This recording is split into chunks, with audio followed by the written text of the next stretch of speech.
In the shadowed heart of a twisted forest, three little pigs lived, each in their fragile homes of straw, sticks, and brick. But something was very wrong. The pigs were no longer the playful, carefree creatures of old.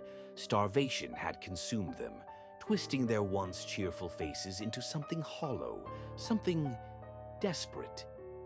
One night, when the wind howled and the moon hung heavy and low, the big bad wolf came, hunger gnawing at him. His eyes glinted with a dangerous hunger as he approached the first house of straw. Little pig, let me in," he growled, his voice low and predatory. The pig inside didn't squeal. It didn't tremble. Instead, it stood still, its breath slow and shallow. The wolf huffed, puffed, and blew the house down in an instant. But as the wolf stepped forward, the pig didn't flee. It moved toward him, slowly, too slowly. The wolf's hackles rose as the pig's sunken eyes met his, hunger gleaming behind them. Something was wrong. Something was terribly wrong. Startled, the wolf ran to the second house of sticks, his heart pounding louder than his footsteps. Little pig, let me in," he called, his voice no longer as sure, a crack of fear slipping through. A voice from inside answered, almost a whisper. "We've been waiting for you." The wolf's breath caught in his throat. He blew the house down, but what stepped out wasn't the frightened creature he expected.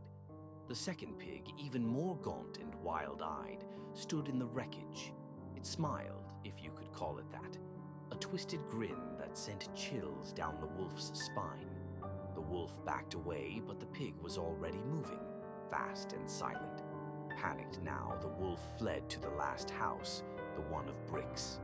He barely managed to reach it, his paws trembling as he pounded on the door.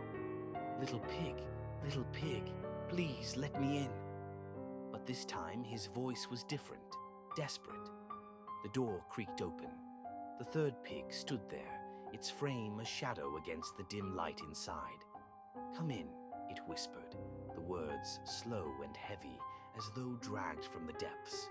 The wolf hesitated, every instinct screaming at him to run. But it was too late.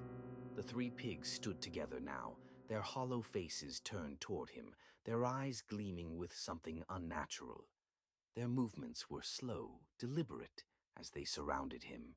The forest was silent that night, save for the faint rustle of leaves as the pigs moved in the darkness. When dawn came, the brick house stood eerily quiet.